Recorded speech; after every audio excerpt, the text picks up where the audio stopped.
नमस्कार, वंदन, प्रणाम। कृपया ओम हिमांशु श्री का हार्दिक वंदन, नमस्कार, प्रणाम स्वीकार करें। अवतरित हो रहा है, उतर रहा है, बरस रहा है, फूलों की तरह खिल रहा है। संपूर्ण नया, संपूर्ण ताजा प्रभात प्रकट हो रहा है। नया प्रभात। आप मेरी बात मानो न मानो, लेकिन मैं आपको कहता हूँ, ये प्रभात और ये वो दिन है जो आज तक न इस पृथ्वी पर प्रकट हुआ है, न आगे कभी होगा।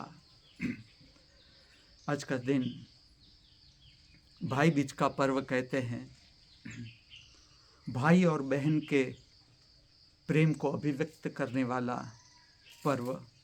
ऐसे दो पर्व है, एक रक्षाबंधन, इसमें भी भाई और बहन का प्रेम अभिव्यक्त होता है, और दूसरा है भाई बीज। रक्षाबंधन में बहन जाती है भाई के पास रक्षा बांधने के लिए। बहुत सुंदर अभिव्यक्ति है कि मेरे भाई के जीवन की भी रक्षा हो और भाई मेरे जीवन की रक्षा करे। रक्षाबंधन का पर्व। और भाई बीज में भाई बहन के घर जाता है भोजन ग्रहण करने के लिए। बहुत सुंदर अभिव्यक्ति है प्रेम की।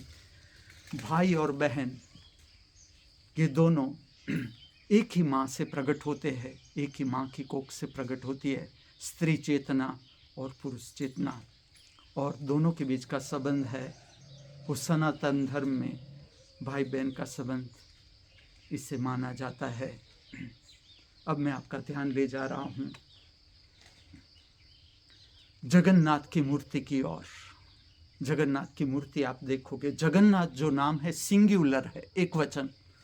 जब तक किसी ने देखा नहीं है और जगन्नाथ नाम कान पर पड़ता है तो ऐसा लगता है एक मूर्ति होगी, लेकिन आप देखोगे तो इसमें 3 मूर्तियां हैं, 3 मूर्ति समाविष्ट की गई है।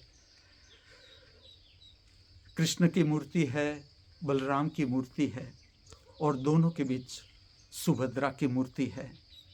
इसमें भाई और बहन की अभिव्यक्ति की गई है। कृष्ण, बलराम और इसके बीच सुभद्रा बहन है। और मूर्ति देखोगे तो इसमें कोई जो मनुष्य का फिगर है वो तो प्रकट ही नहीं है, अर्थात जो शरीर है उसे गौण दर्शाया गया है। ठीक से मूर्ति का आप दर्शन करोगे तो इसमें बड़ी आंख अर्थात निर्विकार, निर्विचार, शुद्ध तटस्थ आंख को प्रकट किया गया है। तीनों एक ही स्थिति पर है। बलराम को विष्णु का अवतार माना गया, 8वां अवतार विष्णु का, जिसने इस पृथ्वी पर बहुत अद्भुत काम किया। कृष्ण ने भी काम किया, उसकी अपनी अभिव्यक्ति है।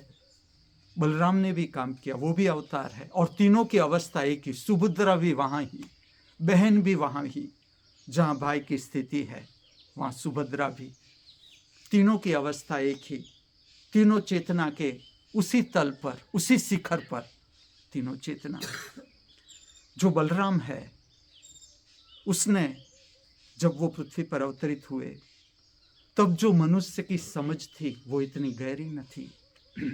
यहाँ तक कि स्त्री और पुरुष के बीच का जो संबंध है, जातीय संबंध, वो उस समय भाई बहन भी शादी करते थे और जातीय संबंध बनाते थे, लेकिन इसके बाद इसे गाली मानी गई।